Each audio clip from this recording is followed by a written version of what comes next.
Hello guys, welcome to Devsi law classes. I am Manoj Kumar और मैं बात कर रहा हूँ यूपी रेवेन्यू कोड 2006 की, जो 12 दिसंबर 2012 को बनकर तैयार हुआ। इसमें 234 सेक्शंस हैं और 4 शेड्यूल है, जो 16 चैप्टर के साथ 234 सेक्शंस रखता है।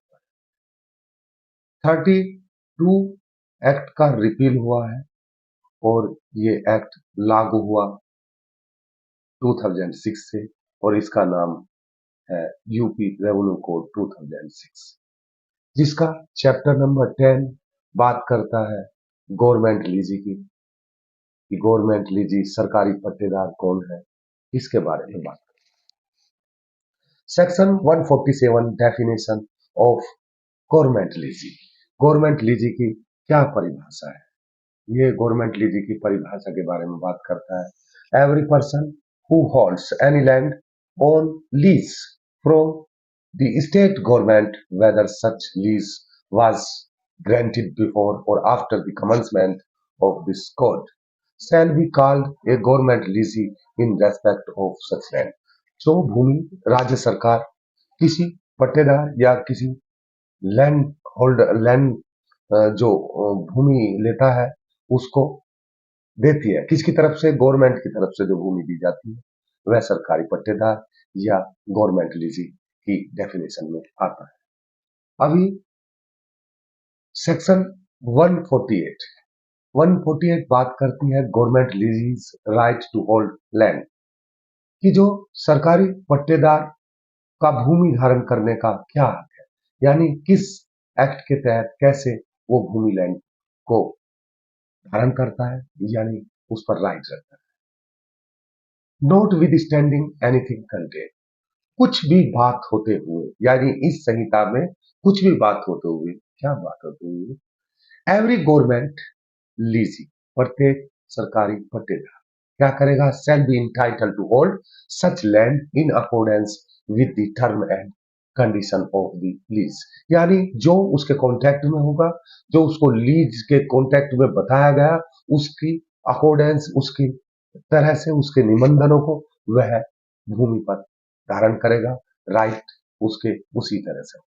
अभी section 149 ejectment of government lessee. Government लीजी यानी सरकारी पट्टेदार को किस तरीके से बेदखली किया जाएगा, यानी उसको किस तरीके से रिमूव कर दिया जाएगा। रिमूव करने में उसने कुछ गलतियां या कुछ जो उसके द्वारा उसे बताए गए थे, कॉन्ट्रैक्ट में था, उसको वो ब्रीच करता है, तब उसको हटाया जाएगा। वो नीचे दी गई है।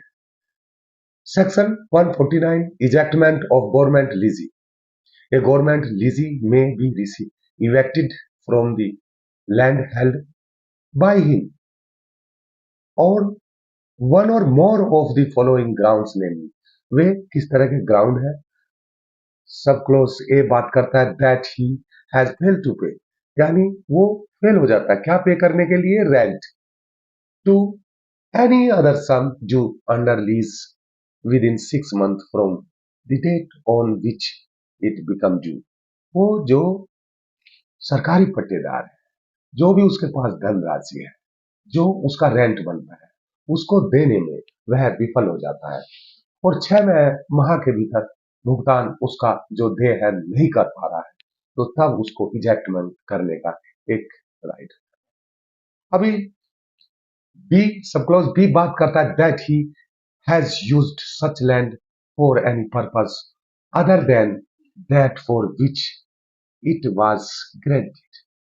देखिए, उस भूमि को यदि गवर्नमेंट ने कहा है कि आप इस पर कृषि संबंधी काम करिए, यानी which mention in his contract, उसी के अकॉर्डिंग ही will work, otherwise he will liable to eject और फ्रॉम देयर, उस भूमि से वह इजेक्ट करने के योग होगा, उससे बेदखली उसको कर दिया जाएगा। सी बात करती है that the term of his lease has expired और the lease has been cancelled, यदि उसकी लीज जो है वो एक्सपायर्ड हो जाती है कैंसिल हो जाती है, तो he is liable to be ejected from the land. D बात करती है that he is contravented and term और कंडीशन ऑफ द लीज। जो कॉन्ट्रावेंटेड है यानी उसमें कॉन्ट्रावेंशन होती है, जो उसकी लीज है, उसके टर्म एंड कंडीशन है, उसमें विद्रोह होता है, लड़ाई होती है कि ये नहीं, आपने ये नहीं करा, यानी किसी तरह से भी कुछ भी सहमत ना हो, कॉन्ट्रावेंशन हो between the lease government and the land holder. So it is the D point और the ejectment of the government lease. अभी नेक्स्ट बात करती है 150 provision of UP act number 22 of 1972 apply. ये क्या है? ये पहले एक स्पेशल एक्ट होता था, उत्तर प्रदेश अधिनियम संख्या जो 1972 है, उसके ऊपर लागू होते थे। जो भी परिवर्तन उसमें दिया गया उसके तरीके से वो कर देते थे। सब डिविजनल ऑफिसर उसमें का एसडीओ वगैरह कर देते थे, जो समन था और जो जिस तरह की वो अथॉरिटी या पर्पज एक्ट का था उस तरह से। Section 151 section 151 trespass on land held by a government lease। किसी जो सरकारी जो पट्टेदार है वो ट्रेस पास करता है, यानी उसमें जबरदस्ती या किसी तरह से गलत तरीके से जो उस नियम के खिलाफ वो अतिचार करता है, घुसता है। Subsection 1, if a person take और retains possession over any land let out on government leasing otherwise than in accordance with the term and condition of the lease and without the consent of such lease, such person shall be liable to ejectment on the suit of the government leasing concerned and shall also be liable to pay damages at the rates prescribed। देखिए उस बंदे को बेदखल किया जा सकता है जो बिना सहमति के कब्जा कर लेता है, यानी जबरदस्ती घुस जाता है या किसी बिना कंसेंट के वो उस पर अपना पोजेशन लेता है, तो वह उसमें जो भी डैमेज होगा और जो प्रेस्क्राइब मैनर में बताया गया है उसको वो दे होगा, वह उसको देने पड़ेगा। सब सेक्शन 2 बात करते हैं state government shall be made a party.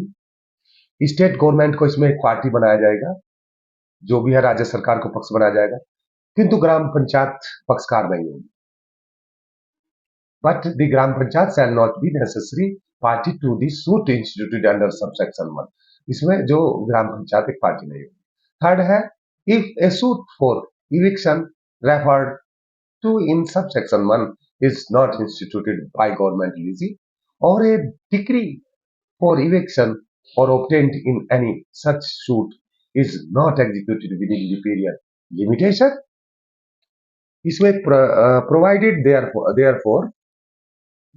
therefore then the following consequence shall be with the effect from expiry of such period ensure namely। क्या क्या जो पीरियड वो एक्सपायर होने के बाद में वो करेगा बात, वो है a person take to retaining possession over the land out the government leasee shall be liable to a eviction in accordance with the section 150 or B had the right title interest of the government leasee in such land shall stand extinguished and the term of his lease shall be deemed to have expired।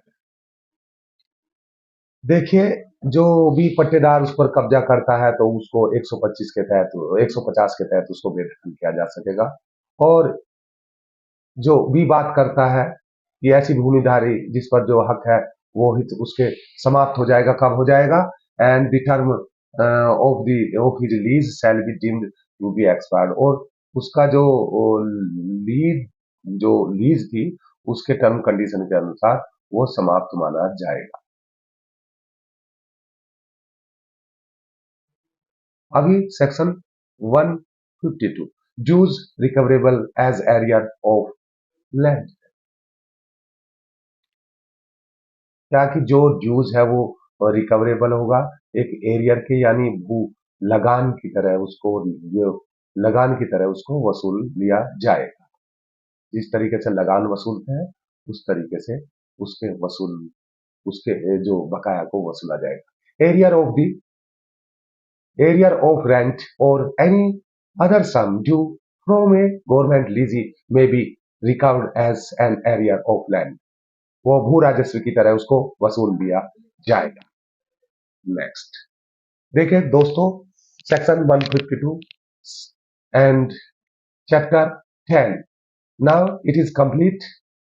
If it is useful for you, please like and subscribe and share. Thank you very much. जय हिंद, जय भारत।